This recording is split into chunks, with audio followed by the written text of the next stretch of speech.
ਲਾਲਾ ਜਗਤ ਨਰੈਣ ਪੰਜਾਬ ਦਾ ਸਭ ਤੋਂ ਵੱਡਾ ਟਰੋਲਰ। ਉਹਨੇ ਸਿੱਖਾਂ ਨੂੰ ਸਿੱਖੀ ਨੂੰ ਟਾਰਗੇਟ ਕਰਕੇ ਲਗਾਤਾਰ ਟਰੋਲਿੰਗ ਕੀਤੀ। ਜਦੋਂ 1978 ਦਾ ਨਿਰੰਕਾਰੀ ਕਾਂਡ, ਉਸ ਮੌਕੇ ਜਦੋਂ 13 ਸਿੰਘਾਂ ਨੂੰ ਸ਼ਹੀਦ ਕੀਤਾ ਗਿਆ, ਉਸ ਮੌਕੇ ਨਰਕ ਧਾਰੀਆਂ ਦੀ ਸਟੇਜ ਉੱਤੇ ਲਾਲਾ ਜਗਤ ਨਰੈਣ ਬੈਠਾ ਸੀ। ਜਿਹੜੇ ਨਿਰੰਕਾਰੀਆਂ ਨੂੰ ਇੰਦਰਾ ਸਰਕਾਰ ਨੇ ਜਾਂ ਡੀਪ ਸਟੇਟ ਨੇ ਪਾਲਿਆ ਪੋਸਿਆ ਸੀ, ਉਹਨਾਂ ਦੇ ਉਲਟ ਸਿੱਖ ਕਿਵੇਂ ਡਟੇ ਹੋਏ ਨੇ, ਕਿਵੇਂ ਅਕਾਲ ਤਖਤ ਸਾਹਿਬ ਦਾ ਹੁਕਮ ਮੰਨਦੇ ਆ ਤੇ ਕਿਸੇ ਤਰੀਕੇ ਨਾਲ ਇਸ ਅਕਾਲ ਤਖਤ ਸਾਹਿਬ ਦੀ ਮੈਂ ਹੇਠੀ ਕਰਾਂ। ਉਹਨਾਂ ਨੂੰ ਇਹੋ ਜਿਹੇ ਬੰਦਿਆਂ ਦੀ ਲੋੜ ਸੀ ਜਿਹੜੇ ਸਿੱਖ ਹੋਣ ਤੇ ਅਕਾਲ ਤਖਤ ਸਾਹਿਬ ਤੋਂ ਬਾਗੀ ਹੋ ਜਾਣ। ਇਹੋ ਜਿਹਾ ਬੰਦਾ ਜਿਹਨੂੰ ਬੰਦਾ ਕਹਿਣ ਲੱਗਿਆ ਵੀ ਸ਼ਰਮ ਆਉਂਦੀ ਹੈ, ਜਿਹਨੇ ਹੱਸਦੇ ਬਸਦੇ ਪੰਜਾਬ ਨੂੰ ਲਾਂਬੂ ਲਾਉਣ ਦੇ ਵਿੱਚ ਕੋਈ ਕਸਰ ਨਹੀਂ ਛੱਡੀ, ਇਸ ਤਰ੍ਹਾਂ ਦੇ ਬੰਦੇ ਦੇ ਵਾਰਸਾਂ ਨੇ ਇੱਕ ਟਕਭੰਜ ਫੜਿਆ ਹੋਇਆ। 10-12 ਸਾਲ ਹੋ ਗਏ ਇਸ ਗੱਲ ਨੂੰ ਦੇਖਦੇ ਆ। ਉਹ ਅਗਸਤ ਸਤੰਬਰ ਮਹੀਨੇ ਦੇ ਵਿੱਚ ਥਾਂ ਦੇ ਉੱਤੇ ਖੂਨਦਾਨ ਕੈਂਪ ਲਾਉਂਦੇ। ਖੂਨਦਾਨ ਕੈਂਪ ਉਸ ਬੰਦੇ ਦੇ ਨਾਂ ਤੇ ਲਾਏ ਜਾਂਦੇ ਨੇ ਜਿਹਨੇ ਪੰਜਾਬ ਦੇ ਵਿੱਚ ਲਹੂ ਦਾ ਦਰਿਆ ਵਗਾ।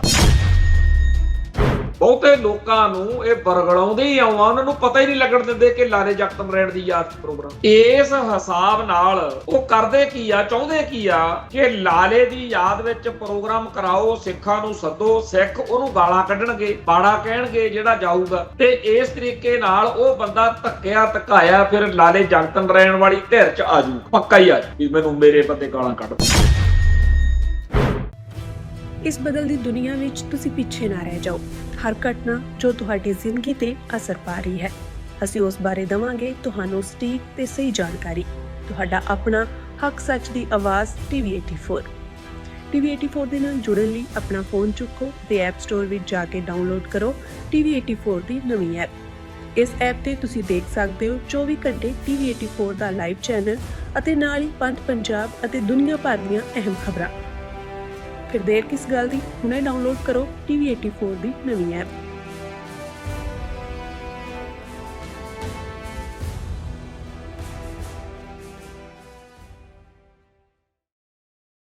TV84 ਉੱਤੇ ਪ੍ਰੋਗਰਾਮ ਖਬਰ ਦੀ ਖਬਰ ਦੇਖ ਰਹੇ ਸਾਰੇ ਦਰਸ਼ਕਾਂ ਨੂੰ ਮੈਂ ਸਰਬਜੀਤ ਸਿੰਘ ਘਮਾਨ ਫਤਿਹ ਅਰਜ਼ ਕਰਦਾ ਜੀ। ਵਾਹਿਗੁਰੂ ਜੀ ਕਾ ਖਾਲਸਾ, ਵਾਹਿਗੁਰੂ ਜੀ ਕੀ ਫਤਿਹ। ਕੱਲ ਆਪਾਂ ਚਰਚਾ ਕੀਤੀ ਸੀਗੀ ਕਿ ਮਸਤੂਆਣੇ ਦੇ ਅਕਾਲ ਕੌਂਸਲ ਦੇ ਜਿਹੜੇ ਆਗੂ ਨੇ, ਉਹਨਾਂ ਨੇ ਲਾਲਾ ਜਗਤ ਨਰੈਣ ਦੇ ਸੰਬੰਧ ਵਿੱਚ ਹੋਏ ਪ੍ਰੋਗਰਾਮ 'ਚ ਹਾਜ਼ਰੀ ਭਰੀ। ਅੱਜ ਜਿੱਥੇ ਇਹ ਖਬਰ ਪੰਥਕ ਸਫਾਂ 'ਚ ਆ ਚੁੱਕੀ ਆ ਕਿ ਉਹਨਾਂ ਨੇ ਮਾਫੀ ਮੰਗ ਲਈ ਅਕਾਲ ਕੌਂਸਲ ਮਸਤੂਆਣਾ ਸਾਹਿਬ ਵਾਲਿਆਂ ਨੇ, ਦੂਜੀ ਖਬਰ ਇਹ ਆ ਗਈ ਆ ਕਿ ਬਰਨਾਲੇ ਤੋਂ ਇੱਕ ਸਿੱਖ ਆਗੂ ਨੇ ਵੀ ਲਾਲਾ ਜਗਤ ਨਰੈਣ ਨੂੰ ਸ਼ਰਧਾ ਦੇ ਫੁੱਲ ਭੇਂਟ ਕੀਤੇ ਆ ਤੇ ਉਹਦੀ ਫੋਟੋ ਪਾ ਕੇ ਸੋਸ਼ਲ ਮੀਡੀਆ ਉੱਤੇ ਕਾਫੀ ਜ਼ਿਆਦਾ ਛੀਛਾ ਲੇਦਰ ਜਿਹਨੂੰ ਕਹਿੰਦੇ ਆ ਉਹ ਕੀਤੀ ਜਾ ਰਹੀ। ਗੱਲ ਕਿਸੇ ਵਿਅਕਤੀ ਜਾਂ ਖਾਸ ਧਿਰ ਦੀ ਨਹੀਂ। ਗੱਲ ਇਹ ਨਹੀਂ ਕਿ ਦੇਖਿਆ ਹੁਣ ਫਲਾਨਿਆਂ ਦਾ ਬੰਦਾ ਫਸ ਗਿਆ। ਇਹ ਸਾਡੇ ਵਿੱਚ ਅੱਜ ਕੱਲ੍ਹ ਬੜੀ ਬਿਮਾਰੀ ਆ ਗਈ ਹੈ ਕਿ ਜਿਹੜੀ ਧਿਰ ਨਾਲ ਸਾਡੀ ਸੁਰ ਨਾ ਰਲਦੀ ਹੋਵੇ, ਜਦੋਂ ਉਹਨਾਂ ਦਾ ਬੰਦਾ ਕਿਸੇ ਕਰਤੂਤ 'ਚ ਫਸ ਜੇ ਫੇਰ ਚਾਅ ਚੜ੍ਹਦਾ। ਗੱਲ ਇਹ ਬਿਮਾਰੀ ਨੂੰ ਪਛਾਣਨ ਦੀ। ਆਖਰ ਸਾਡੀ ਕੌਮ ਦੇ ਵਿੱਚ 1981 ਨੂੰ ਬੀਤਿਆਂ ਕਿੰਨਾ ਕੁ ਵਕਤ ਬੀਤਿਆ, 1981 ਤੇ 2026 ਇਹਨਾਂ 50 ਸਾਲਾਂ ਦੇ ਗੇੜ ਵਿੱਚ ਬੜਾ ਕੁਝ ਵਾਪਰਿਆ ਤੇ ਸਾਰੀ ਗੱਲ ਦਾ ਕੇਂਦਰੀ ਨੁਕਤਾ ਜਿਹੜਾ ਉਹ ਹੈਗਾ ਲਾਲਾ ਜਗਤ ਨਰੈਣ। ਮਹਾਸ਼ਾ ਪ੍ਰੈਸ, ਇਸ ਮਹਾਸ਼ਾ ਪ੍ਰੈਸ ਨੇ 1947 ਤੋਂ ਪਹਿਲਾਂ ਲਾਹੌਰ ਵਿੱਚ ਮੁਸਲਮਾਨਾਂ ਦੇ ਖਿਲਾਫ ਉਹ ਨਫ਼ਰਤ, ਉਹ ਜ਼ਹਿਰ ਉਗਲੀ ਕਿ ਆਖਰ ਪਾਕਿਸਤਾਨ ਬਣਨ ਦੀ ਬੁਨਿਆਦ ਆ ਜਿਹੜੀ ਉਹ ਧਰ ਕੇ ਹਟੇ। 1947 ਤੋਂ ਬਾਅਦ ਪਹਾਸ਼ੇ ਜਲੰਧਰ ਆ ਗਏ। ਇੱਥੇ ਇਹਨਾਂ ਲੋਕਾਂ ਨੇ ਫਿਰ ਜੋ ਬਕਵਾਸ ਪਹਿਲਾਂ ਮੁਸਲਮਾਨਾਂ ਖਿਲਾਫ ਕਰਦੇ ਰਹੇ ਉਹ ਸਿੱਖਾਂ ਖਿਲਾਫ ਸ਼ੁਰੂ ਕਰਤੀ। ਬਾਕੀ ਸਾਰੇ ਜਿਹੜੇ ਵੀਰ ਪ੍ਰਤਾਪ, ਜਸ਼, ਮਲਾਪ ਇਹੋ ਜਿਹੇ ਨਾਂ ਮਗਰ ਰਹਿ ਗਏ।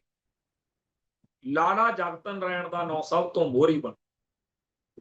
ਲਾਲਾ ਜਗਤ ਨਾਰਾਇਣ ਨੇ ਜਿੱਥੇ ਹਿੰਦ ਸਮਾਚਾਰ ਤੇ ਹੋਰ ਅਖਬਾਰਾਂ ਦੇ ਵਿੱਚ ਕੁਫਰ ਤੋਲਿਆ ਪੰਜਾਬ ਕੇਸਰੀ ਵਗੈਰਾ, ਜਗ ਬਾਣੀ ਤਾਂ ਕੱਢੇ ਹੀ ਇਸ ਲਈ ਸੀ ਵੀ ਸਿੱਖਾਂ ਨੂੰ ਜਲੀਲ ਕਰਿਆ ਕਰ। ਸਿੱਖ ਧਰਮ ਦੇ ਮਸਲਿਆਂ ਵਿੱਚ, ਸਿੱਖ ਇਤਿਹਾਸ ਬਾਰੇ, ਸਿੱਖ ਰਵਾਇਤਾਂ ਬਾਰੇ ਜਿਸ ਤਰੀਕੇ ਦੀ ਭੈੜੀ, ਹਲਕੀ, ਘਟੀਆ, ਨੀਚ ਪੱਤਰਕਾਰੀ ਕਾਹਨੂੰ, ਇਹਨੂੰ ਟ੍ਰੋਲਿੰਗ ਕਹਿਣਾ ਚਾਹੀਦਾ। ਅੱਜ ਅਸਲ ਵਿੱਚ ਐਪਰੋਪ੍ਰੀਏਟ ਸ਼ਬਦ ਜਿਹੜਾ ਸਹੀ ਜਾਇਜ਼ ਸ਼ਬਦ ਵਾ ਉਹ ਹੁਣ ਸਾਹਮਣੇ ਆਇਆ। ਸ਼ਬਦ ਹੈਗਾ ਟ੍ਰੋਲਿੰਗ। ਲਾਲਾ ਜਗਤ ਨਾਰਾਇਣ ਪੰਜਾਬ ਦਾ ਸਭ ਤੋਂ ਵੱਡਾ ਟ੍ਰੋਲਰ ਸੀ। ਉਹਨੇ ਸਿੱਖਾਂ ਨੂੰ, ਸਿੱਖੀ ਨੂੰ ਟਾਰਗੇਟ ਕਰਕੇ ਲਗਾਤਾਰ ਟ੍ਰੋਲਿੰਗ ਕੀਤੀ। ਟ੍ਰੋਲਿੰਗ ਦੇ ਵਿੱਚ ਆਮ ਦੁਨਿਆਵੀ ਗੱਲਾਂ ਜਾਂ ਸਿੱਖ ਧਰਮ ਦੀਆਂ ਗੱਲਾਂ ਤਾਂ ਉਹਨੇ ਸਦਾ ਨਿਸ਼ਾਨੇ ਤੇ ਲਈਆਂ, ਪਰ ਸਾਡੀ ਕੌਮ ਦੇ ਵਿੱਚ ਅੱਜ ਭਾਵੇਂ ਬਾਦਲਕਿਆਂ ਨੇ ਜਾਂ ਹੋਰ ਬਹੁਤ ਸਾਰਿਆਂ ਨੇ ਅਕਾਲ ਤਖਤ ਸਾਹਿਬ ਨੂੰ ਵੀ ਬਹੁਤ ਢਾਹ ਲਾਈ ਆ। ਅਕਾਲ ਤਖਤ ਸਾਹਿਬ ਦੇ ਫਲਸਫੇ ਨੂੰ, ਅਕਾਲ ਤਖਤ ਸਾਹਿਬ ਦੇ ਸਿਧਾਂਤ ਨੂੰ, ਅਕਾਲ ਤਖਤ ਸਾਹਿਬ ਦੇ ਜਥੇਦਾਰ ਦੀ ਪਦਵੀ ਦੇ ਸਤਿਕਾਰ ਨੂੰ, ਹੁਕਮਨਾਮੇ ਦੀ ਪਰੰਪਰਾ ਨੂੰ, ਅਕਾਲ ਤਖਤ ਸਾਹਿਬ ਦੀ ਪਾਕ ਪਵਿੱਤਰ ਉੱਚੀ ਸੁੱਚੀ ਮੋਹਰ ਨੂੰ ਬਹੁਤ ਢਾਹ ਲਾਈ ਹੈ। ਪਰ ਅੱਜ ਵੀ ਸਿੱਖ ਜਗਤ ਵਿੱਚ ਇਹ ਰੀਝ, ਇਹ ਉਮੰਗ ਹੈਗੀ ਆ ਕਿ ਅਸੀਂ ਆਪਦੇ ਤਖਤ ਦੀ ਸ਼ਾਨ ਨਹੀਂ ਘਟਣ ਦੇਣੀ। ਸਾਡੇ ਦਿਲ ਦਿਮਾਗ ਵਿੱਚ ਬੜੇ ਵਾਰ ਤਖਤ ਸਾਹਿਬਾਨਾਂ ਦੇ ਉੱਤੇ, ਜਥੇਦਾਰ ਸਾਹਿਬਾਨ ਦੇ ਫੈਸਲਿਆਂ ਦੇ ਬਾਰੇ ਨੈਗੇਟਿਵ ਨਾਵਾਚਕ ਖਿਆਲ ਆਉਂਦੇ। ਜਥੇਦਾਰ ਸਾਹਿਬਾਨ ਨੂੰ ਜਦੋਂ ਬਾਦਲ ਕੇ ਆਪਦੀ ਸੌੜੀ ਸਿਆਸਤ ਲਈ ਵਰਤਦੇ ਆ, ਸਾਡੇ ਦਿਲ ਦਿਮਾਗ ਵਿੱਚ ਬੜਾ ਕੁਛ ਆਉਂਦਾ, ਆਪਾਂ ਬੋਲਦੇ ਵੀ। ਪਰ ਇਹਦੇ ਬਾਵਜੂਦ ਜਥੇਦਾਰ ਸਾਹਿਬਾਨ ਦੇ ਬਾਰੇ ਜੇਕਰ ਕੋਈ ਆਊਟਸਾਈਡਰ, ਕੋਈ ਗੈਰ ਸਿੱਖ ਭਕਾਈ ਮਾਰੇ ਤਾਂ ਆਪਾਂ ਨੂੰ ਰੋਹ ਚੜ੍ਹਦਾ। ਜਦੋਂ ਤਖਤ ਸਾਹਿਬਾਨ ਜਾਂ ਸਿੱਖ ਮਸਲਿਆਂ ਦੇ ਉੱਤੇ ਆਊਟਸਾਈਡਰ ਕੋਈ ਬਕਵਾਸ ਕਰਦਾ ਹੈ, ਉਦੋਂ ਸਾਨੂੰ ਦੁੱਗਣਾ ਦੁੱਖ ਹੁੰਦਾ। ਇੱਕ ਤਾਂ ਇਸ ਗੱਲ ਦਾ ਦੁੱਖ ਹੁੰਦਾ ਵੀ ਇਸ ਬੰਦੇ ਦੀ ਜੁਰਤ ਕਿਵੇਂ ਪੈ ਗਈ। ਦੂਜਾ ਫਿਰ ਉਹਨਾਂ ਲੋਕਾਂ ਉੱਤੇ ਗੁੱਸਾ ਆਉਂਦਾ ਜਿਨ੍ਹਾਂ ਕਰਕੇ ਇਹ ਮਾਹੌਲ ਬਣੇ। ਮਾਹੌਲ ਤਾਂ ਸਾਡੇ ਸਿੱਖ ਕੌਮ ਦੇ ਧਾਰਮਿਕ ਅਤੇ ਸਿਆਸੀ ਖੇਤਰ ਦੇ ਭਲਵਾਨਾਂ ਨੇ ਬਣਾਇਆ ਹੋਇਆ ਨਾ। ਆਮ ਸਿੱਖ ਦਾ ਤਾਂ ਮਰਨ ਹੋ ਜਾਂਦਾ, ਧਾਰਮਿਕ ਅਤੇ ਸਿਆਸੀ ਸਫਾਂ ਦੇ ਆਗੂਆਂ ਨੂੰ ਕੋਈ ਫਰਕ ਨਹੀਂ ਪੈਂਦਾ। ਸੋ ਜਦੋਂ 1978 ਦਾ ਨਿਰੰਕਾਰੀ ਕਾਂਡ, ਨਕਲੀ ਨਿਰੰਕਾਰੀ ਕਾਂਡ, ਨਰਕਧਾਰੀਆਂ ਦੀ ਕਰਤੂਤ, ਉਸ ਮੌਕੇ ਜਦੋਂ 13 ਸਿੰਘਾਂ ਨੂੰ ਸ਼ਹੀਦ ਕੀਤਾ ਗਿਆ ਹੈ, ਉਸ ਮੌਕੇ ਨਰਕਧਾਰੀਆਂ ਦੀ ਸਟੇਜ ਉੱਤੇ ਲਾਲਾ ਜਗਤ ਨਾਰਾਇਣ ਬੈਠਾ ਸੀ। ਤੇ ਜਦੋਂ ਕਰਨਾਲ ਦੀ ਅਦਾਲਤ ਵਿੱਚ ਕੇਸ ਚੱਲਿਆ, ਉਦੋਂ ਵੀ ਲਾਲਾ ਜਗਤ ਨਾਰਾਇਣ ਤੇ ਉਮਰਾ ਨੰਗਲ, ਜੀਵਨ ਸਿੰਘ ਉਮਰਾ ਨੰਗਲ, ਇਹ ਦੋਨੇ ਮੇਨ ਗਵਾਹ ਸੀ ਸਰਕਾਰੀ ਪੱਖ ਦੇ ਨਰਕਧਾਰੀਆਂ ਦੇ ਹੱਕ ਵਿੱਚ। ਇਹਨਾਂ ਨੇ ਪੂਰੀ ਜ਼ੋਰ ਨਾਲ ਉਹਦੀ ਪੈਰਵਾਈ ਕੀਤੀ, ਉਹਨੂੰ ਬਰੀ ਕਰਾਇਆ, ਗੁਰਬਚਨੇ ਨਰਕਧਾਰੀਏ ਨੂੰ, ਉਹਦੇ ਚੇਲਿਆਂ ਨੂੰ। ਉਸ ਤੋਂ ਬਾਅਦ ਵਿੱਚ ਆਪਦੇ ਅਖਬਾਰਾਂ ਦੇ ਰਾਹੀਂ ਇਹ ਸਿੱਖ ਕੌਮ ਨੂੰ ਲਗਾਤਾਰ ਟਾਰਗੇਟ ਕਰਦੇ ਰਹੇ। ਉਸ ਤੋਂ ਬਾਅਦ ਵਿੱਚ ਜਦੋਂ ਅਕਾਲ ਤਖਤ ਸਾਹਿਬ ਦੇ ਜਥੇਦਾਰ ਅਤੇ ਸ਼੍ਰੋਮਣੀ ਗੁਰਦੁਆਰਾ ਪ੍ਰਬੰਧਕ ਕਮੇਟੀ ਦੇ ਪ੍ਰਧਾਨ ਸਾਹਿਬ, ਸਾਡੇ ਧਰਮ ਦੇ, ਸਾਡੀ ਕੌਮ ਦੇ ਇਹ ਦੋ ਇਹੋ ਜਿਹੇ ਅਹੁਦੇ ਆ ਜਿਨ੍ਹਾਂ ਦਾ ਸਤਿਕਾਰ ਕਰਨ ਨੂੰ ਮੱਲੋ ਮੱਲੀ ਜੀ ਕਰ।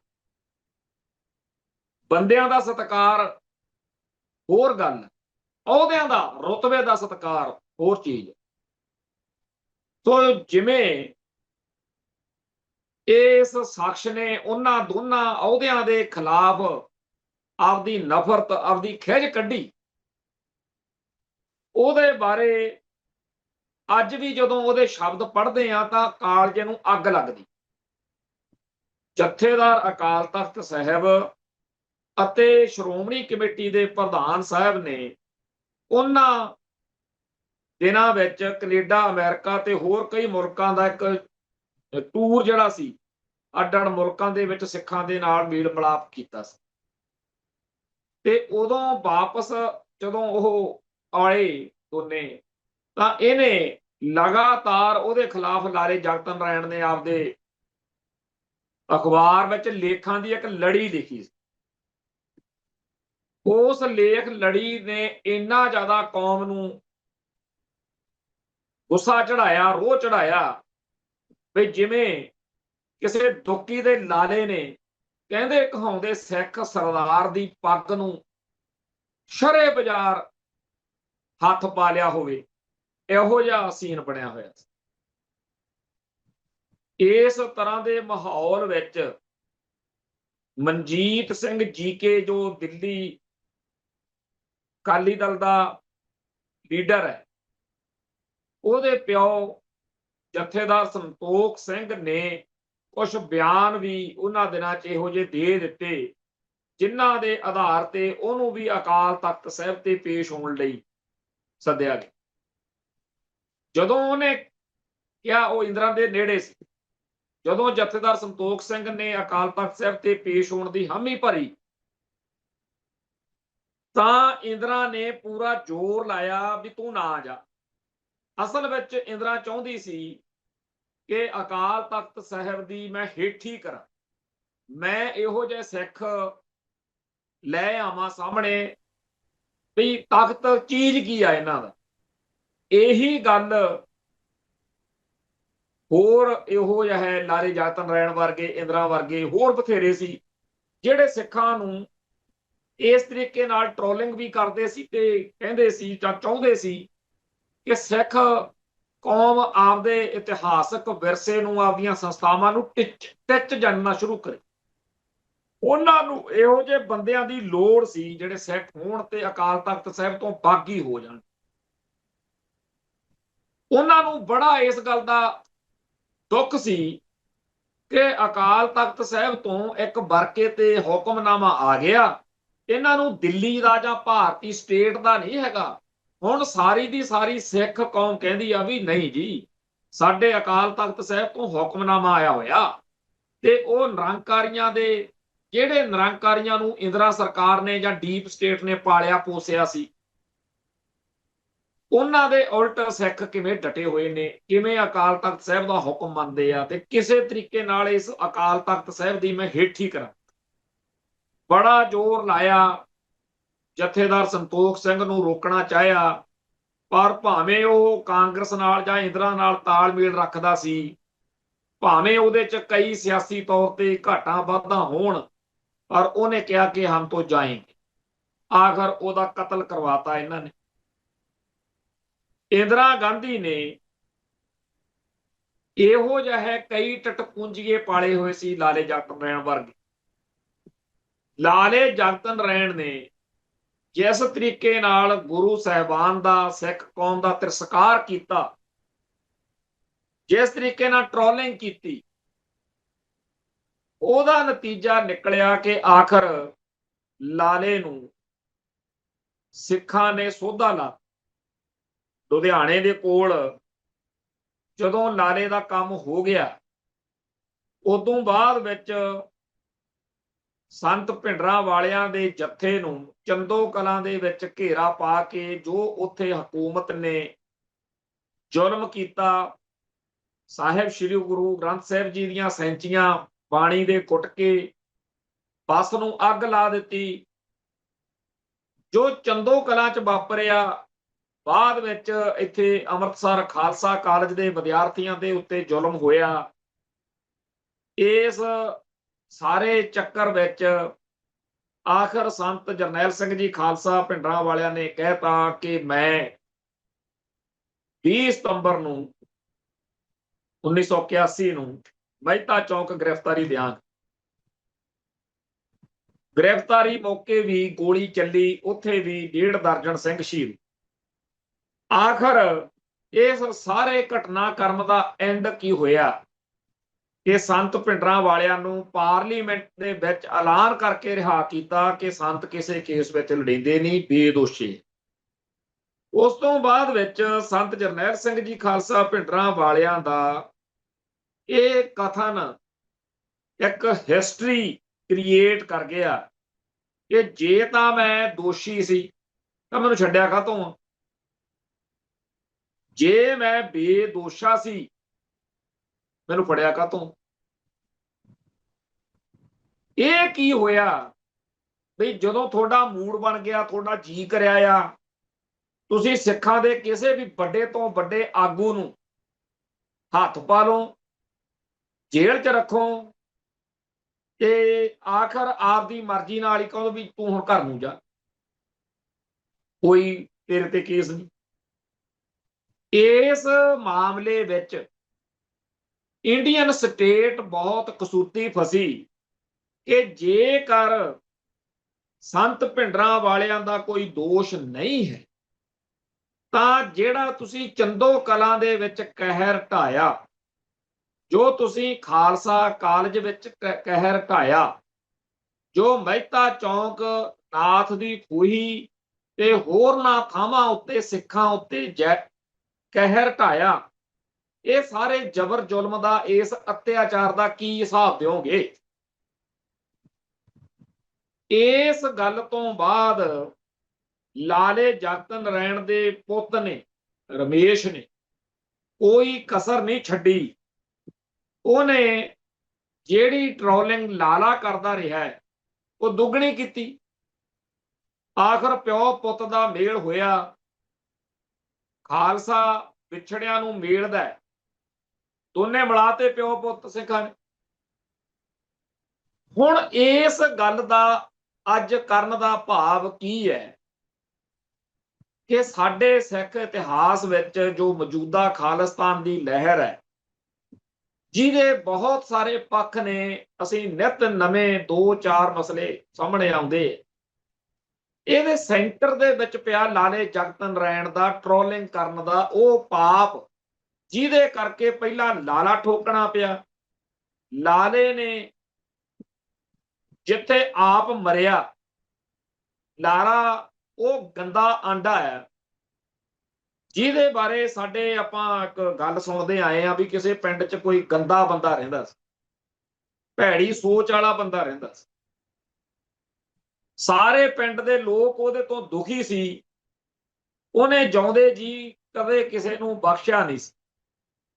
ਬੜੇ ਲੋਕਾਂ ਨੂੰ ਠਾਣਾ ਦਿਖਾਇਆ, ਬੜੇ ਲੋਕਾਂ ਨੂੰ ਉਹਨੇ ਜੇਲ੍ਹ ਕਰਾਈ, ਕੈਦ ਕਰਾਈ। ਆਖਰ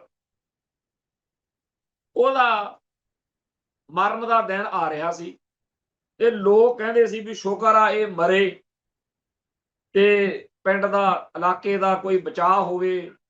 ਇਹਨੇ ਤਾਂ ਕੋਈ ਛੱਡਿਆ ਨਹੀਂ, ਕੋਈ ਵਿਰਲਾ ਹੀ ਬਚਿਆ ਪਿੰਡ ਦਾ ਬੰਦਾ, ਇਲਾਕੇ ਦਾ ਬੰਦਾ। ਆਖਰ ਉਹਨੇ ਆਪਦੇ ਪਿੰਡ ਦੇ ਲੋਕਾਂ ਨੂੰ, ਆਪਦੇ ਕਬੀਲੇ ਦੇ ਲੋਕਾਂ ਨੂੰ ਸੱਦਿਆ ਤੇ ਕਿਹਾ ਕਿ ਮੈਨੂੰ ਪਤਾ ਮੈਂ ਬੜੇ ਪਾਪੀ ਸੁਭਾਅ ਦਾ ਬੰਦਾ ਸੀ, ਬੜੇ ਮੈਂ ਮਾੜੇ ਕਰਮ ਕੀਤੇ ਐ, ਹੁਣ ਮੈਂ ਮਰਨ ਲੱਗਿਆ ਤੇ ਮੈਂ ਚਾਹੁੰਦਾ ਵੀ ਮੇਰੀ ਮੌਤ ਤੋਂ ਲੋਕ ਸਿੱਖਿਆ ਲੈਣ ਤੇ ਮੇਰੇ ਤੋਂ ਬਾਅਦ ਚ ਕੋਈ ਮੇਰੇ ਵਰਗੀਆਂ ਹਰਕਤਾਂ ਨਾ ਕਰੇ। ਇਹਦੇ ਲਈ ਮੈਂ ਤੁਹਾਤੋਂ ਇੱਕ ਬਚਨ ਲੈਣਾ। ਉਹ ਸਾਰੇ ਕਹਿੰਦੇ ਜੀ 7 ਬਚਨ ਦੱਸੋ ਕੀ ਆ ਜੀ। ਸਾਰੇ ਗੱਲਾਂ ਕਰਨ ਲੱਗ ਗਏ ਵੀ ਚਲੋ ਜੀ ਅੰਤਮ ਸਮੇਂ ਤਾਂ ਇਹਨੂੰ ਚਾਨਣ ਹੋ ਗਿਆ ਨਾ ਵੀ ਮੈਂ ਗਲਤ ਸੀ।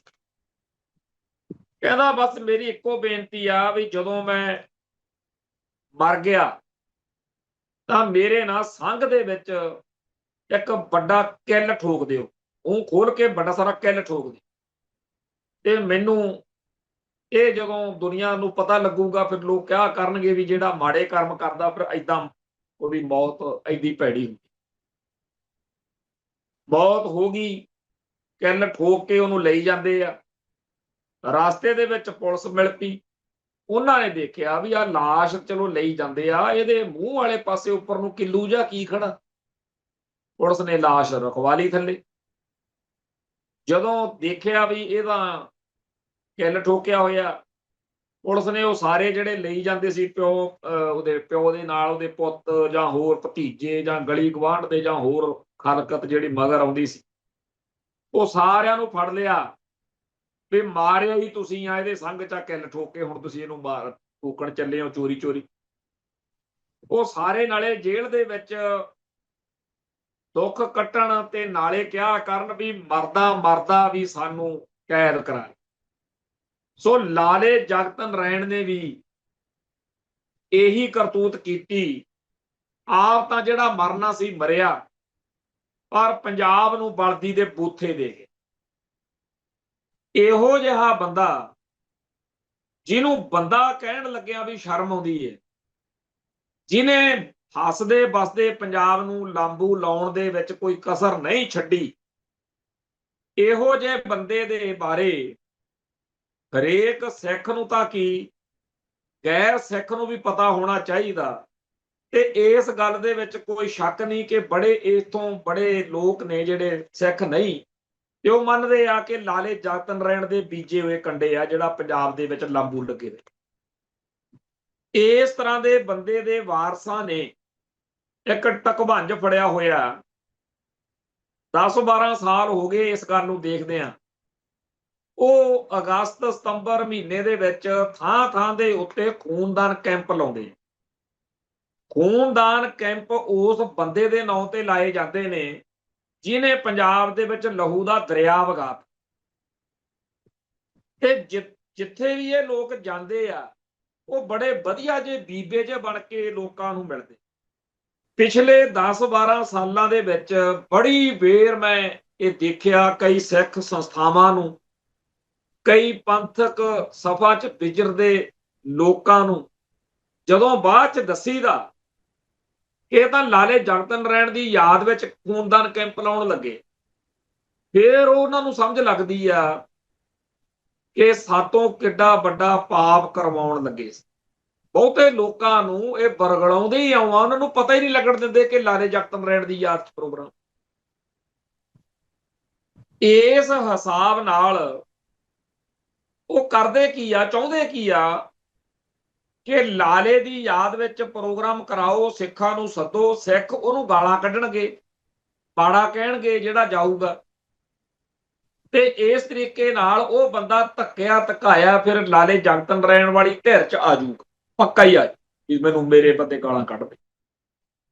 ਇਸ ਤਰੀਕੇ ਨਾਲ ਅਜੇ ਤਾਂ ਆਪਣੇ ਕੋਲੇ 2 ਫੋਟੋਆਂ ਆਈਆਂ ਨੇ, 2 ਖਬਰਾਂ ਆਈਆਂ ਨੇ, ਇੱਕ ਮਸਤੂਆਣੇ ਵਾਲੇ ਦੀ ਆ ਗਈ, ਇੱਕ ਬਰਨਾਲੇ ਤੋਂ ਕਿਸੇ ਬੰਦੇ ਦੀ ਆ ਗਈ, ਹੋਰ ਵੀ ਬਥੇਰੀਆਂ ਆਉਣਗੀਆਂ। ਅਸਲੀ ਜਿਹੜਾ ਕੰਮ ਕਰਨ ਵਾਲਾ ਹੈ, ਹੁਣ ਇਹ ਤਾਂ ਹੋ ਨਹੀਂ ਸਕਦਾ ਹੈਗਾ ਵੀ ਥਾਂ ਥਾਂ ਤੇ ਬੋਰਡ ਲਾ ਦਈਏ ਵੀ ਭਾਈ ਲਾਲੇ ਜਗਤ ਨਾਰਾਇਣ ਦੀ ਯਾਦ ਵਿੱਚ ਖੂਨਦਾਨ ਕੈਂਪ ਲਾ ਕੇ ਤੁਹਾਨੂੰ ਲੈ ਕੇ ਜਾਂਦੇ ਆ, ਸੁਚੇਤ ਰਹੋ। ਇਹ ਤਾਂ ਹਰੇਕ ਸਿੱਖ ਨੂੰ ਆਪ ਪਤਾ ਹੋਣਾ ਚਾਹੀਦਾ ਕਿ ਪਹਿਲਾਂ ਅਸੀਂ ਖੁਦ ਪਤਾ ਕਰੀਏ ਵੀ ਕਿੱਥੇ ਚੱਲੇ ਆ। ਇਹ ਕੀ ਤਰੀਕਾ ਹੋਇਆ ਬਈ, ਆਪਾਂ ਨੂੰ ਜੀ ਪਤਾ ਨਹੀਂ ਸੀ। 1999 ਚ ਬਾਦਲ ਤੇ ਟੌਹੜਾ ਲੜ ਪਏ, ਉਦੋਂ ਬਾਅਦ ਚ ਕੈਪਟਨ ਅਮਰਿੰਦਰ ਸਿੰਘ ਅਕਾਲ ਤਖਤ ਸਾਹਿਬ ਤੇ ਇੱਕ ਮੁੱਦਾ ਲੈ ਕੇ ਆਏ। ਉਹ ਕਹਿੰਦੇ ਜੀ ਜਥੇਦਾਰ ਟੌਹੜਾ ਨਕਲੀ ਨਿਰੰਕਾਰੀਆਂ ਦੇ ਪ੍ਰੋਗਰਾਮ ਦੇ ਵਿੱਚ ਵੋਟਾਂ ਮੰਗਣ ਗਏ ਚੰਦੂ ਮਾਜਰੇ ਲਈ, ਬੜਾ ਰੌਲਾ ਪਿਆ ਸੀ। ਹੁਣ ਇਹਨਾਂ ਦਿਨਾਂ ਦੇ ਵਿੱਚ ਪੰਜਾਬ ਦੇ ਮੁੱਖ ਮੰਤਰੀ ਭਗਵੰਤ ਮਾਨ ਦਾ ਉਸ ਵੀਡੀਓ ਦਾ ਰੌਲਾ ਚੱਲ ਰਿਹਾ ਹੋਇਆ ਹੈ, ਜਿਹਦੇ ਵਿੱਚ ਉਹ ਅਯੋਗ ਹਰਕਤਾਂ ਕਰ ਰਹੇ। ਉਹਦੇ ਬਾਰੇ ਅੱਜ ਫਿਰ ਲੋਕ ਸੋਚ ਰਹੇ ਨੇ ਕਿ 4-5 ਮਹੀਨੇ ਪਹਿਲਾਂ ਤਾਂ ਬੜੀਆਂ ਇਸ ਮਸਲੇ ਤੇ ਖਬਰਾਂ ਆਉਂਦੀਆਂ ਸੀ। ਇੱਕ ਪਾਸੇ ਅਕਾਲ ਤਖਤ ਸਾਹਿਬ ਤੋਂ ਆ ਗਿਆ ਕਿ ਲਓ ਜੀ ਅਸੀਂ ਇਹਦੀ ਜਾਂਚ ਕਰਾ ਲਈ, ਇਹ ਸੱਚਾ ਹੈਗਾ ਸਾਰਾ ਇਹ ਚ ਕੀਤਾ ਜਿਹੜਾ ਇਹਨੇ, ਇਹਨੂੰ ਪੰਥ ਦੋਖੀ ਗੁਰੂ ਦੋਖੀ ਐਲਾਨਿਆ ਜਾਂਦਾ। ਭਗਵੰਤ ਮਾਨ ਹੁਣੀ ਕਹਿੰਦੇ ਜੀ ਅਸੀਂ ਵੀ ਜਾਂਚ ਕਰਾ ਲਈ ਹਰਿਆਣੇ ਤੋਂ, ਗੁੜਗਾਉਂ ਤੋਂ, ਇਹ ਸਾਰਾ ਕੁਝ ਝੂਠ ਹੈ। ਇਸ ਗੱਲ ਤੋਂ ਅਗਲੇ ਦਿਨ ਹੀ ਇਹ ਖਲਾਰਾ ਪੈ ਗਿਆ ਕਿ ਗੜਗਾਉਂ ਵਿੱਚ ਇਹੋ ਜਿਹੀ ਕੋਈ ਫੁਰਮ ਨਹੀਂ। ਲੁਧਿਆਣੇ ਦੇ ਪੁਲਿਸ ਅਧਿਕਾਰੀਆਂ ਨੇ ਪੈਸੇ ਦੇ ਕੇ ਇਹ ਸਾਰਾ ਕੁਝ ਆਪੇ ਹੀ ਉਹੀ ਤਿਆਰ ਕਰਾਇਆ, ਤੇ ਉਹ ਬੰਦਾ ਜਿਹਨੇ ਇਹ ਮੁਕੱਦਮਾ ਦਰਜ ਕਰਾਇਆ, ਜਿਹਨੇ ਇਹ ਪੈਸਿਆਂ ਦੀ ਗੱਲ ਸਾਹਮਣੇ ਲੈ ਕੇ ਆਂਦੀ, ਜਿਹਨੇ ਪੰਜਾਬ ਸਰਕਾਰ ਦੇ ਇਸ ਪਾਜ ਨੂੰ ਖੋਲਿਆ, ਉਹਦੇ ਬਿਆਨਾਂ ਤੇ ਹਰਿਆਣੇ 'ਚ ਇੱਕ ਮੁਕੱਦਮਾ ਦਰਜ ਕਰਕੇ 2 ਬੰਦਿਆਂ ਦੀ ਗ੍ਰਿਫਤਾਰੀ ਵੀ ਹੋਈ। ਇਹ ਤੋਂ ਬਾਅਦ ਵਿੱਚ ਲੱਗਦਾ ਰਿਹਾ ਕਿ ਹੁਣ ਲੁਧਿਆਣੇ ਦੇ ਪੁਲਿਸ ਅਫਸਰ ਨੂੰ ਵੀ ਫੜਨਗੇ, ਤੇ ਇਹ ਜਿਹੜੀ ਝੂਠੀ ਫਰਾਡ ਵਾਲੀ ਰਿਪੋਰਟ ਤਿਆਰ ਕੀਤੀ ਗਈ ਆ, ਇਹਦਾ ਵੀ ਕੁਝ ਬਣੂ। ਪਰ ਅਕਾਲ ਤਖਤ ਸਾਹਿਬ ਵਾਲੇ ਤਾਂ ਆਪਦੇ ਪੱਖ ਤੋਂ ਨਿਬੇੜੀ ਬੈਠੇ ਆ। ਭਗਵੰਤ ਮਾਨ ਵਾਲੀ ਸਰਕਾਰ ਨੂੰ ਲੋੜ ਕੋਈ ਨਹੀਂ, ਕਿਉਂਕਿ ਉਹਨਾਂ ਨੂੰ ਤਾਂ ਚੁੱਪ ਕਰਾਉਣ 'ਚ ਹੀ ਗੱਲ ਫਾਇਦਾ। ਹਰਿਆਣੇ ਵਾਲੀ ਭਾਜਪਾ ਜਾਂ ਕੇਂਦਰ ਦੀ ਭਾਜਪਾ ਜਾਂ ਪੰਜਾਬ ਦੇ ਕਿਸੇ ਭਾਜਪਾ ਦੇ ਲੀਡਰ ਦਾ ਆਪਾਂ ਕੋਈ ਬਿਆਨ ਸੁਣਿਆ ਮੁੜ ਕੇ? ਆਖਰ ਕੀ ਸਿਸਟਮ ਕਿਵੇਂ ਨਿਬੇੜੇ ਹੋਏ? ਭਗਵੰਤ ਮਾਨ ਸਾਨੂੰ ਮੱਤਾਂ ਦਿੰਦੇ ਹੁੰਦੇ ਆ ਪੰਜਾਬ ਦੇ ਲੋਕਾਂ ਨੂੰ ਕਿ ਜੀ ਪੰਜਾਬ ਦੇ ਹਿੱਤ ਵੇਚ ਦਿੱਤੇ, ਫਲਾਨੇ ਰੌਲੇ ਵਿੱਚ ਜਦੋਂ ਇਹ ਜਾੜ ਹੇਠ ਆ ਗਏ ਬਾਦਲ ਕੀ, ਤਾਂ ਇਹਨਾਂ ਨੇ ਪੰਜਾਬ ਦੇ ਹਿੱਤ ਵੇਚਤੇ ਤੇ ਇਹਨਾਂ ਨੇ ਫਲਾਨੇ ਥਾਂ ਤੇ ਆਹ ਲੈ ਲਿਆ, ਫਲਾਨੇ ਥਾਂ ਤੇ ਉਹ ਲੈ ਲਿਆ।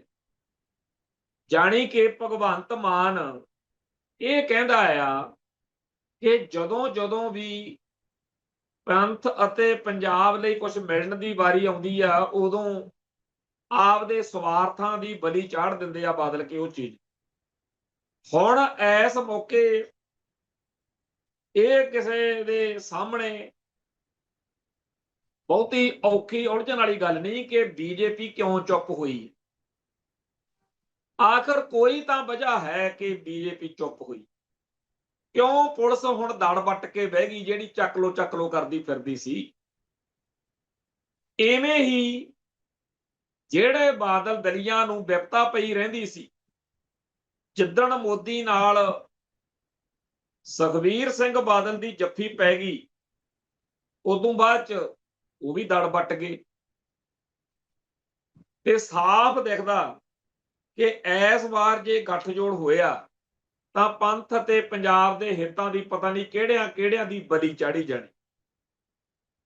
ਸੋ ਇਸ ਸੂਬੇ ਦੀ ਸਿਆਸਤ ਨੇ ਜਿੱਥੇ ਸਾਡੇ ਸਮਾਜਿਕ ਸਰੋਕਾਰ ਖਾਲੇ, ਸਾਡੇ ਧਾਰਮਿਕ ਸਰੋਕਾਰ ਖਾਲੇ, ਜਿੱਥੇ ਸਾਡੀ ਕੌਮ ਨੂੰ ਹੋਰ ਬਹੁਤ ਸਾਰੇ ਤਰੀਕਿਆਂ ਨਾਲ ਨਿਸ਼ਾਨੇ ਤੇ ਲਿਆ, ਉੱਥੇ ਇਹ ਵੀ ਗੱਲ ਹੈ ਕਿ ਸਾਡੀਆਂ ਸੰਸਥਾਵਾਂ ਦਾ, ਸਾਡੇ ਜਜ਼ਬਾਤਾਂ ਦਾ ਘਾਣ ਹੋਇਆ। ਜਿਨ੍ਹਾਂ ਦਿਨਾਂ ਦੇ ਵਿੱਚ ਲਾਲੇ ਜਗਤ ਨਾਰਾਇਣ ਦਾ ਕਾਂਡ ਹੋਇਆ, ਉਹਨਾਂ ਦਿਨਾਂ ਦੇ ਵਿੱਚ ਸਿੱਖ ਜੁਝਾਰੂ ਜਥੇਬੰਦੀਆਂ ਦੇ ਵੱਲੋਂ ਅੰਮ੍ਰਿਤਸਰ ਸ਼ਹਿਰ ਨੂੰ ਪਵਿੱਤਰ ਸ਼ਹਿਰ ਦਾ ਦਰਜਾ ਕਰਾਰ ਦੇਣ ਦੀ ਗੱਲ ਚੱਲਦੀ ਸੀ। 4-5 ਮਹੀਨੇ ਪਹਿਲਾਂ ਪੰਜਾਬ ਸਰਕਾਰ ਨੇ ਕਹਿਤਾ ਜੀ ਅਸੀਂ ਦੇਤਾ ਪਵਿੱਤਰ ਸ਼ਹਿਰ ਦਾ ਦਰਜਾ। ਲੋਕਾਂ ਨੂੰ ਇਉਂ ਲੱਗਣ ਲਾਤਾ ਵੀ ਹੁਣ ਬਸ ਅੰਮ੍ਰਿਤਸਰ ਸ਼ਹਿਰ ਸਮੇਤ ਹੋਰ ਜਿਹੜੇ ਸ਼ਹਿਰਾਂ ਨੂੰ ਪਵਿੱਤਰ ਸ਼ਹਿਰ ਐਲਾਨਿਆ ਗਿਆ, ਦੇਖਿਓ ਉੱਥੇ ਕੀ ਹੁੰਦਾ। ਬੜਾ ਰੌਲਾ ਪਿਆ, ਪਰ ਮੁੜ ਕੇ ਕੱਖ ਨਹੀਂ ਜੇ ਹੋਇਆ। ਜਿਹੜੀਆਂ ਫੁਕਰੀਆਂ, ਜਿਹੜੀਆਂ ਜਬਲੀਆਂ ਉਦੋਂ ਮਾਰੀਆਂ ਸੀ, ਸਭ ਅਸਫਲ ਤੇ ਬੇਕ। ਐਵੇਂ ਹੀ ਇੱਕ ਵਾਰੀ ਐਲਾਨ ਕੀਤਾ ਇਸ ਸਰਕਾਰ ਨੇ ਕਿ ਪੰਜਾਬ ਦੇ ਵਿੱਚ ਹਰ ਦੁਕਾਨ ਦਾ ਬੋਰਡ ਪੰਜਾਬੀ 'ਚ ਹੋਵੇ, ਜੇ ਪੰਜਾਬੀ 'ਚ ਨਾ ਹੋਇਆ ਸਜ਼ਾ ਉਹ ਕਰ ਦਿਆਂਗੇ, ਪੰਜਾਬੀ ਲਾਗੂ ਕਰਾਉਣੀ ਹੈ। ਮੁੜ ਕੇ ਠੁੱਸ ਪਟਾਕਾ। ਇਸ ਤਰੀਕੇ ਦੇ ਇੱਕ ਨਹੀਂ, ਦੋ ਨਹੀਂ, ਵੱਡੇ ਐਲਾਨ ਕਰਕੇ ਸਿੱਖਾਂ ਦੇ ਜਜ਼ਬਾਤਾਂ ਦੀ ਖਿੱਲੀ ਉਡਾਉਂਦਿਆਂ ਭਗਵੰਤ ਮਾਨ ਦੀ ਉਹ, ਕੇਜਰੀਵਾਲ ਦੀ ਉਹ ਸੋਚ ਜਿਹੜੀ ਕਹਿੰਦੇ ਸੀ ਵੀ ਅਸੀਂ ਤਾਂ ਜੀ ਵਿਕਾਸ, ਡਿਵੈਲਪਮੈਂਟ, ਸ਼ਾਂਤੀ, ਅਸੀਂ ਇੰਜ, ਅਸੀਂ ਉਂਝ, ਅਸੀਂ ਨਹੀਂ ਜੀ ਹਿੰਦੂ ਮੁਸਲਮਾਨ ਕਰਦੇ। ਚੰਗੀ ਗੱਲ ਆ ਭਾਈ, ਪਰ ਆ ਜਿਹੜੀ ਰਾਮ ਕਥਾ ਦਾ ਚੱਲ ਰਿਹਾ ਚੱਕਰ ਕਿ ਅਸੀਂ ਪੰਜਾਬ ਦੇ ਵਿੱਚ ਰਾਮ ਕਥਾ ਕਰਨੀ, ਹੁਣ ਸਿੱਖ ਕੌਮ ਦੇ ਲਈ ਪਹਿਲਾਂ ਹੀ ਬੜੇ ਕੰਡੇ ਬੀਜੇ ਹੋਇਆ ਬਾਦਲ ਕਿਆਂ ਨੇ। ਇਹਨਾਂ ਨੇ ਸ਼ਿਵਲਿੰਗ ਦੀ ਪੂਜਾ ਤੋਂ ਲੈ ਕੇ ਹਵਨ ਕਰਾ ਕੇ ਵੈਸ਼ਨੋ ਦੇਵੀ, ਚਮਿੰਡਾ ਦੇਵੀ ਤੇ ਹੋਰ ਦੁਰਗਾ ਦੇ ਪੂਜਾ ਕਰਕੇ ਹਿੰਦੂ ਦੇਵੀ ਦੇਵਤਿਆਂ ਨੂੰ ਧਿਆ ਕੇ ਸਿੱਖ ਧਰਮ ਦੀ ਮਰਿਆਦਾ ਦੀਆਂ ਧੱਜੀਆਂ ਉਡਾ ਕੇ, ਪਹਿਲਾਂ ਤਾਂ ਅਕਾਲੀਆਂ ਤੋਂ ਦੁਨੀਆ ਡਰਦੀ ਹੁੰਦੀ ਸੀ, ਦੂਜੀਆਂ ਕੌਮਾਂ, ਦੂਜੀਆਂ ਸਿਆਸੀ ਜਥੇਬੰਦੀਆਂ ਦੇ ਸਿੱਖ। ਕਾਂਗਰਸ ਦੇ ਸਿੱਖਾਂ ਨੂੰ ਇਹੀ ਡਰ ਰਹਿੰਦਾ ਸੀ ਨਾ ਵੀ ਸਾਡੀ ਕੋਈ ਗੁਰਮਤ ਵਿਰੋਧੀ ਗਤੀਵਿਧੀ ਨਾ ਹੋ ਜੇ, ਹੈ ਤਾਂ ਅਸੀਂ ਸਿੱਖ।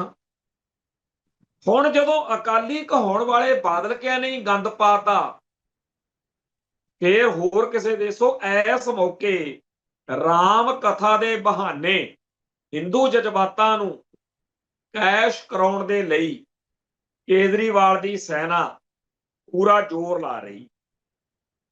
ਹਿੰਦੂਆਂ ਦੇ ਜਜ਼ਬਾਤਾਂ ਦੀ ਤਾਂ ਕਦਰ ਹੋ ਰਹੀ ਹੈ, ਸਿੱਖਾਂ ਦੇ ਜਜ਼ਬਾਤਾਂ ਦੀ ਹੇਠੀ ਕੀਤੀ ਜਾ ਰਹੀ ਹੈ।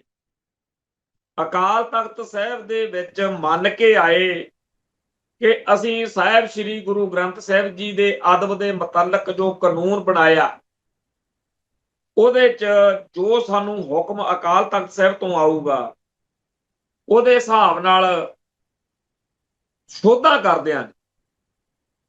ਪਰ ਕਦੇ ਇਹ ਸੁਣਿਆ ਨਹੀਂ ਸੀ। ਐਤਕੀ ਤਾਂ ਅਸੈਂਬਲੀ ਦੇ ਵਿੱਚ ਇੱਕ ਤਰੀਕੇ ਨਾਲ ਪੂਰਾ ਟਿੱਚ ਕੀਤਾ ਉਹਨਾਂ ਨੇ ਵੀ ਅਸੀਂ ਨਹੀਂ ਮੰਨਦੇ ਕਿਸੇ ਅਕਾਲ ਤਖਤ।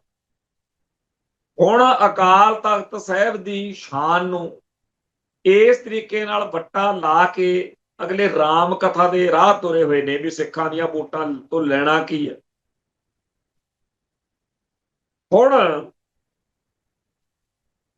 ਇਸ ਮਾਹੌਲ ਵਿੱਚ ਜਦੋਂ ਕਿ ਪੰਜਾਬ ਦੇ ਵਿੱਚ ਵੋਟਾਂ ਦਾ ਰੌਲਾ ਗੋਲਾ ਪੂਰਾ ਸਿਖਰ ਤੇ ਹੈ, ਤਾਂ ਬੀਜੇਪੀ ਵਾਲੇ ਕਹਿੰਦੇ ਜੀ ਹਰੇਕ ਘਰ ਤੇ ਤਿਰੰਗਾ ਲਾਓ। 15 ਅਗਸਤ ਆ ਗਈ। 15 ਅਗਸਤ ਨੂੰ ਸਾਡਾ ਉਜਾੜਾ ਹੋਇਆ ਸੀ। ਜਿਹੜੇ ਲੋਕ ਸਾਡੇ ਲੁੱਟਾਂ ਖੋਹਾਂ ਦਾ, ਉਜਾੜੇ ਦਾ, ਸਾਡੇ ਕੌਮ ਦੇ ਬੱਚਿਆਂ ਬੱਚੀਆਂ ਦੇ ਬਲਾਤਕਾਰਾਂ ਦਾ ਜਸ਼ਨ ਮਨਾਉਂਦੇ ਹੋਣ, ਤਿਰੰਗਾ ਲਾਉਣ ਦੀਆਂ ਗੱਲਾਂ ਕਰਦੇ ਦੇਖੋ ਕੌਣ ਆ। ਸਾਡਾ ਤਾਂ ਇਸ ਤਿਰੰਗੇ 'ਚ ਰੰਗ ਹੀ ਨਹੀਂ ਪਾਇਆ। ਹਿੰਦੂ, ਮੁਸਲਿਮ, ਸਿੱਖ, ਈਸਾਈ, ਹਰਾ ਰੰਗ ਮੁਸਲਮਾਨਾਂ ਦਾ, ਚਿੱਟਾ ਈਸਾਈਆਂ ਦਾ ਤੇ ਭਗਵਾ ਹਿੰਦੂਆਂ ਦਾ, ਸਿੱਖਾਂ ਦਾ ਤਾਂ ਫਿਰ ਝੰਡੇ 'ਚ ਡੰਡਾ ਹੀ ਆ ਇਕੱਲਾ, ਜਿਹਦੇ ਸਿਰ ਤੇ ਝੰਡਾ ਖੜਦਾ। ਤੇ ਇਸ ਤਿਰੰਗੇ ਨਾਲ ਆਰਐਸਐਸ, ਬੀਜੇਪੀ ਦਾ ਸਦੀਵੀ ਵਿਰੋਧ ਆ। ਇਹਨਾਂ ਨੇ ਤਾਂ ਮੁਕੱਦਮਾ ਕਰਤਾ ਸੀਗਾ ਵੀ ਫਲਾਨਾ ਬੰਦਾ ਸਾਡੇ ਇੱਥੇ ਤਿਰੰਗਾ ਕਿਵੇਂ ਲਾ ਗਿਆ ਸਾਡੇ ਹੈੱਡਕੁਆਟਰ। ਸੋ ਅੱਜ ਉਹ ਬੀਜੇਪੀ ਆਰਐਸਐਸ ਵਾਲੇ ਪੂਛਾਂ ਚੱਕੀ ਫਿਰਦੇ ਆ ਕਿ ਜੀ ਹਰੇਕ ਸਿੱਖ ਤਿਰੰਗਾ ਲਾਵੇ। ਉਹ ਤਿਰੰਗਾ ਜਿਹੜਾ ਉਹਨਾਂ ਟੈਂਕਾਂ ਤੇ ਝੂਲ ਰਿਹਾ ਸੀ ਜਿਨ੍ਹਾਂ ਨੇ ਅਕਾਲ ਤਖਤ ਸਾਹਿਬ ਉੱਤੇ ਬੰਬਾਰਮੈਂਟ ਕੀਤੀ। ਜਨ ਗਣ ਮਨ ਗਾਓ ਕਹਿੰਦੇ, ਬੰਦੇ ਮਾਤਰਮ ਗਾਓ ਕਹਿੰਦੇ। ਜਨ ਗਣ ਮਨ, ਬੰਦੇ ਮਾਤਰਮ ਗਾ ਕੇ ਜਿਨ੍ਹਾਂ ਨੇ ਟੈਂਕਾਂ ਤੋਪਾਂ ਨਾਲ ਹਮਲਾ ਕੀਤਾ, ਇੰਦਰਾ ਸੋਧੀ ਤੇ ਇਹਨਾਂ ਦਿਨਾਂ ਦੇ ਵਿੱਚ ਹੀ ਵੈਦਿਆ ਸੋਧਿਆ ਸੀ 10 ਅਗਸਤ ਨੂੰ ਪੂਨੇ। ਅੱਜ 12 ਅਗਸਤ ਹੈ ਤੇ 10 ਅਗਸਤ ਨੂੰ 1986 ਨੂੰ ਸਾਡੇ ਯੋਧਿਆਂ ਨੇ ਵੈਦਿਆ ਸੋਧਿਆ ਸੀ। ਇਹ ਕਹਿੰਦੇ ਆ ਜੀ ਹੁਣ ਤੁਸੀਂ ਤਿਰੰਗੇ ਲਾਓ, ਤੇ ਤਿਰੰਗੇ ਤਾਂ ਭਾਈ ਸਾਂਭ ਕੇ ਰੱਖੋ। ਵੈਦਿਆ ਤੇ ਇੰਦਰਾ ਸਮੇਤ ਹੋਰ ਜਿਹੜੇ ਜਿਹੜੇ ਪੰਥ ਦੇ ਦੁਸ਼ਮਣ ਆ ਉਹਨਾਂ ਦੇ ਉੱਤੇ ਪਾਉਣਾ ਹੁੰਦਾ ਤਿਰੰਗਾ। ਖੈਰ, ਅੱਜ ਵੋਟਾਂ ਦਾ ਮਾਹੌਲ ਹੈ ਤੇ ਵੋਟਾਂ ਦੇ ਇਸ ਮਾਹੌਲ ਵਿੱਚ ਇਉਂ ਲੱਗਣ ਲਾ ਦਿੱਤਾ ਵੀ ਜੇਕਰ ਇਲੈਕਸ਼ਨਾਂ ਤੋਂ ਆਪਾਂ ਰਹਿ ਗਏ ਬਾਹਰ ਤੇ ਪਤਾ ਨਹੀਂ ਕੀ ਕਹਿਰ ਹੋ ਜਾਣਾ। ਸਿੱਖਾਂ ਦੇ ਲੀਡਰ ਸਾਰਿਆਂ ਦੇ ਦਿਮਾਗ ਵਿੱਚ ਇਹ ਗੱਲ ਤੂਸਣ ਲੱਗੇ ਹੋਏ ਨੇ ਵੀ ਜੇ ਇਕੱਠੇ ਹੋ ਕੇ ਚੋਣਾਂ ਲੜਾਂਗੇ ਫਿਰ ਇਹਨੂੰ ਪੰਥਕ ਏਕਤਾ ਕਿਹਾ ਜਾਂਦਾ। ਅੱਜ ਤੱਕਰ ਚੋਣਾਂ ਨੇ ਕਦੇ ਸਿੱਖਾਂ ਦਾ ਭਲਾ ਕੀਤਾ? ਇਹ ਅੱਜ ਤੱਕਰ ਤਾਂ ਸਿੱਖਾਂ ਦਾ ਕੁਝ ਭਲਾ ਕਰ ਨਹੀਂ ਸਕੀਆਂ ਚੋਣਾਂ। ਕਾਟੋ ਕਲੇਸ਼ ਜੂਤ ਪਤਾਣ ਜ਼ਰੂਰ ਕਰਾ ਦਿੰਦੀ।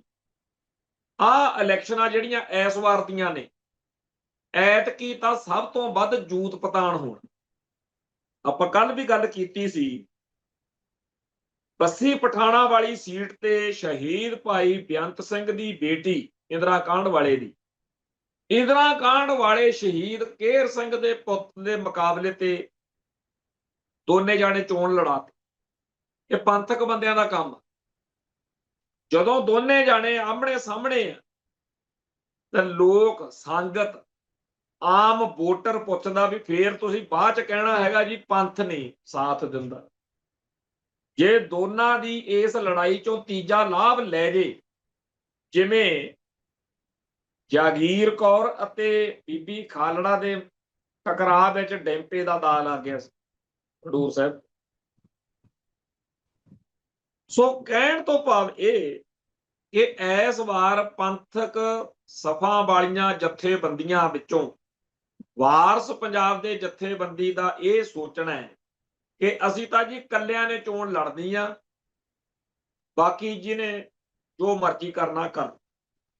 ਬਾਕੀ ਜਿਹੜੇ ਦਲ ਨੇ ਉਹਨਾਂ ਬਾਰੇ ਸਰਦਾਰ ਅਜਮੇਰ ਸਿੰਘ ਕਹਿੰਦੇ ਨੇ ਵੀ ਉਹ ਤਾਂ ਇੱਕ ਸਿਫਰ ਵਾ, ਉਹ ਤਾਂ ਹਾਰੇ ਹੰਬੇ ਬੰਦੇ ਨੇ, ਉਹਨਾਂ ਦੇ ਪੱਲੇ ਕੁਛ, ਉਹਨਾਂ ਨੂੰ ਪੁੱਛਣਾ ਹੀ ਨਹੀਂ ਚਾਹੀਦਾ। ਵਾਰਸ ਪੰਜਾਬ ਦੇ ਜਥੇਬੰਦੀ ਦੀ ਐਡਵੋਕੇਸੀ ਕਰਦਿਆਂ ਸਰਦਾਰ ਅਜਮੇਰ ਸਿੰਘ ਜਿਹੜੀਆਂ ਮੱਤਾਂ ਦੇ ਰਹੇ ਨੇ, ਉਹਨਾਂ ਮੱਤਾਂ ਤੇ ਚੱਲਣ ਦਾ ਅਰਥ ਕੀ ਆ ਕਿ ਜਿੱਥੇ ਜਿੱਥੇ ਵਾਰਸ ਪੰਜਾਬ ਦੇ ਜਥੇਬੰਦੀ ਦੇ ਬੰਦੇ ਚੋਣ ਲੜਨਗੇ, ਉੱਥੇ ਉੱਥੇ ਬਾਕੀ ਸਾਰੇ ਰਲ ਕੇ ਵੀ ਉਮੀਦਵਾਰ ਲਿਆਉਣਗੇ। ਇੱਕ ਬਾਦਲ ਦਾ ਹੋਊ, ਇੱਕ ਬਾਕੀ ਸਾਰਿਆਂ ਦਾ ਹੋਊ, ਇਹ ਗਾਹਾਂ ਕਾਂਗਰਸ ਦਾ, ਬੀਜੇਪੀ ਦਾ, ਆਮ ਆਦਮੀ ਪਾਰਟੀ ਦਾ ਤਾਂ ਹੋਣਾ ਹੀ। ਇਹ ਜਿਹੜਾ ਖਲਾਰਾ, ਇਹਦੇ ਵਿੱਚ ਫਿਰ ਇੱਕ ਦੂਜੇ ਦੇ ਖਿਲਾਫ ਮਾੜਾ ਚੰਗਾ ਵੀ ਬੋਲਣਾ। ਕੁੱਲ ਮਿਲਾ ਕੇ ਇਹ ਜਿਹੜੀਆਂ ਇਲੈਕਸ਼ਨਾਂ ਨੇ, ਇਹਨਾਂ ਦੇ ਬਾਰੇ ਜੇ ਕਿਸੇ ਦੇ ਮਨ ਵਿੱਚ ਕੋਈ ਸ਼ੱਕ ਹੈ, ਵਹਿਮ ਹੈ, ਉਹ ਪਹਿਲਾਂ ਹੀ ਕੱਢ ਲਓ ਕਿ ਜਿੱਤੇ ਜਿਹੜਾ ਮਰਜੀ, ਹਾਰਨਾ ਪੰਥ ਨੇ।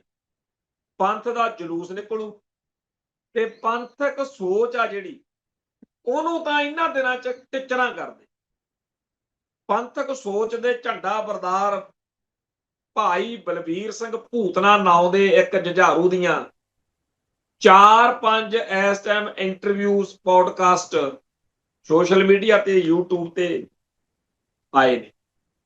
ਉਹ ਸੁਣੋ, ਪਤਾ ਲੱਗੇ ਕਿ ਕੌਮ ਲਈ ਲੜਨ ਮਰਨ ਵਾਲੇ ਸੂਰਮੇ ਕਿਵੇਂ ਸੋਚਦੇ ਆ। ਸਾਨੂੰ ਇੱਥੇ ਚਾਅ ਚੜਿਆ ਹੈ ਵੀ ਆਪਾਂ MLA MP ਬਣ। ਖੈਰ, ਬਾਬੇ ਬਲਬੀਰ ਸਿੰਘ ਭੂਤਨੇ ਦੇ ਬਾਰੇ ਜਦੋਂ ਗੱਲ ਕਰਦੇ ਆ, ਆਨੰਦ ਆ ਜਾਂਦਾ।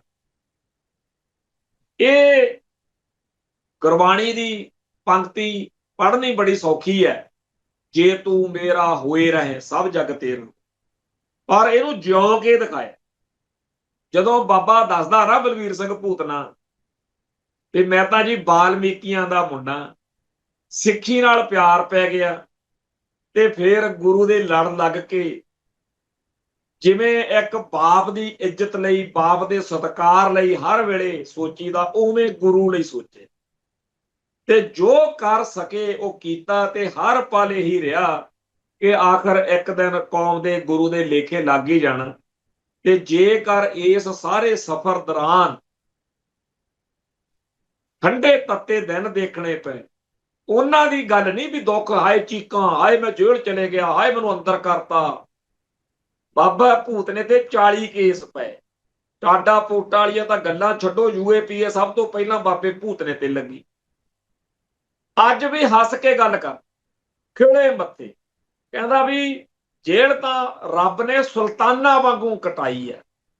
ਤੇ ਸਭ ਤੋਂ ਵੱਡੀ ਗੱਲ ਇਹ ਕਿ ਪੰਜਾਬ ਦੇ ਵੱਡੇ ਤੋਂ ਵੱਡੇ ਕਹਿੰਦੇ ਕਹਾਉਂਦੇ ਜਿਹੜੇ ਅਮੀਰ ਨੇ, ਉਹਨਾਂ ਨਾਲੋਂ ਵੀ ਰੱਜੀ ਹੋਈ ਰੂਹ ਆ ਬਾਬਾ ਭੂਤਨਾ ਜਦੋਂ ਕਹਿੰਦਾ ਹੈ ਕਿ ਮੈਨੂੰ ਜੰਮੂ ਤੋਂ ਜਹਾਜ਼ ਵਿੱਚ ਮਤਲਬ ਤਰੀਕਾਂ ਭੁਗਤਾਉਣ ਲੈ ਕੇ ਜਾਂਦੇ ਸੀ, ਜਿੱਥੇ ਵੀ ਮੈਂ ਆਗਰੇ ਤੋਂ ਜੰਮੂ ਤੇ ਬਾਬੇ ਜਰਨੈਲ ਸਿੰਘ ਨੂੰ, ਸਿੱਖ ਸੰਘਰਸ਼ ਨੂੰ ਪਿਆਰ ਕਰਨ ਵਾਲਾ ਬਾਬਾ ਭੂਤਨਾ ਜਦੋਂ ਜਹਾਜ਼ ਦੀਆਂ ਪੌੜੀਆਂ ਚੜ੍ਹਦਾ ਸੀ ਨਾ, ਕਹਿੰਦਾ ਸੀ ਬਾਬਾ ਜਰਨੈਲ ਸਿੰਘ ਧੰਨਵਾਦ ਤੇਰਾ, ਤੂੰ ਮੇਰੇ ਵਰਗੇ ਨੂੰ ਅੱਜ ਜਹਾਜ਼ ਦੀਆਂ ਪੌੜੀਆਂ ਤੇ ਚੜਾਤਾ, ਜਹਾਜ਼ ਦਿਖਾਤਾ, ਤੇ ਜੇ ਕਿਤੇ ਤੂੰ ਹੁੰਦਾ ਫੇਰ। ਸੋ ਬਾਬੇ ਜਰਨੈਲ ਸਿੰਘ ਦਾ, ਬਾਬਾ ਸਿੱਖ ਸੰਘਰਸ਼ ਦਾ, ਗੁਰੂ ਸਾਹਿਬਾਨ ਦਾ, ਸਿੱਖੀ ਦਾ, ਕੌਮ ਦਾ ਜੋ ਪਿਆਰ ਕਰਨ ਵਾਲੇ ਬੰਦੇ, ਸਾਨੂੰ ਤਾਂ ਹੋਰ ਹੀ ਕੁਝ ਰੰਗ ਢੰਗ ਜੇ ਦੇਖੀ ਜਾਂਦੇ ਆ ਬੰਦਿਆਂ ਦੇ। ਸਾਨੂੰ ਤਾਂ ਉਹ ਦਿਖਦਾ ਕਿ ਜੀ ਫਲਾਨਾ MLA, ਫਲਾਨਾ MP, ਕਦੇ ਵੱਡੇ ਤੋਂ ਵੱਡੇ ਜਰਨੈਲ ਉਹੋ ਜਿਹੀ ਗੱਲ ਨਹੀਂ ਸੋਚ ਸਕਦੇ ਜੋ ਬਾਬਾ ਭੂਤਨਾ ਕਰ ਰਿਹਾ। ਖੈਰ, ਦਲ ਖਾਲਸਾ ਜਥੇਬੰਦੀ ਨੇ 13 ਤਰੀਕ ਨੂੰ, 14 ਅਗਸਤ ਨੂੰ ਕਾਲੇ ਝੰਡਿਆਂ ਦੇ ਨਾਲ ਮੁਲਕ ਦੀ, ਭਾਰਤ ਦੀ ਆਜ਼ਾਦੀ ਦੇ ਦਿਹਾੜੇ ਤੇ, ਉਜਾੜੇ ਦੇ, ਜਿਹੜਾ ਸਾਡਾ ਉਜਾੜਾ ਹੋਇਆ ਉਹਦੀ ਗੱਲ ਕਰਨੀ ਆ। ਹਰ ਸਾਲ ਉਹ ਕਾਲੇ ਝੰਡੇ ਲਹਿਰਾਉਂਦੇ ਆ ਤੇ ਸਾਡੇ ਬਹੁਤ ਸਾਰੇ ਲੋਕਾਂ ਨੂੰ ਬਿਮਾਰੀ ਪਈ ਹੋਈ ਆ ਕਿ ਜੇ ਇਹ ਐਵੇਂ ਝੰਡੇ 'ਚ ਚੱਕ ਕੇ ਤੁਰੇ ਫਿਰਦੇ ਰਹਿੰਦੇ। ਭਾਈ ਤੁਸੀਂ ਨਾ ਚੱਕੋ, ਇਤਿਹਾਸ ਚੇਤੇ ਰੱਖੂਗਾ ਕਿ ਇੱਕ ਆ ਸੀ ਜਿਨ੍ਹਾਂ ਦੀ ਕੋਈ ਵਾਹ ਚੱਲੀ ਨਾ ਚੱਲੀ, ਪਰ ਇੰਡੀਆ ਦੀ ਹਿੱਕ ਤੇ ਡੀ ਦੇ ਵਿੱਚ ਖੇਡਦੇ ਰਹੇ, ਤੇ ਇੱਕ ਉਹ ਸੀ ਜਿਹੜੇ ਆਪ ਕਿਸੇ ਜਹੀ ਨਾਲ ਤੇ ਗੱਲ ਕਰਨੋਂ ਰਹੀ। ਸੱਚੇ ਪਾਤਸ਼ਾਹ ਉਹਨਾਂ ਸਾਰਿਆਂ ਨੂੰ ਚੜ੍ਹਦੀ ਕਲਾ 'ਚ ਰੱਖੇ ਜਿਹੜੇ ਕੌਮ ਦੀ ਚੜ੍ਹਦੀ ਕਲਾ ਲਈ ਕਿਸੇ ਨਾ ਕਿਸੇ ਤਰੀਕੇ ਨਾਲ ਸਰਗਰਮ ਨੇ। ਉਹਨਾਂ ਨੂੰ ਲਾਹਣਤਾਂ ਜਿਹੜੇ ਲਾਰੇ ਜਗਤ ਨਾਰਾਇਣ ਵਰਗਿਆਂ ਨੂੰ ਮੱਥੇ ਟੇਕਦੇ ਫਿਰਦੇ ਆ। ਇੱਥੇ ਧੰਨਵਾਦ ਜੀ। ਨਾਨਕ ਨਾਮ ਚੜ੍ਹਦੀ ਕਲਾ, ਤੇਰੇ ਭਾਣੇ ਸਰਬੱਤ ਦਾ ਭਲਾ। ਵਾਹਿਗੁਰੂ ਜੀ ਕਾ ਖਾਲਸਾ, ਵਾਹਿਗੁਰੂ ਜੀ।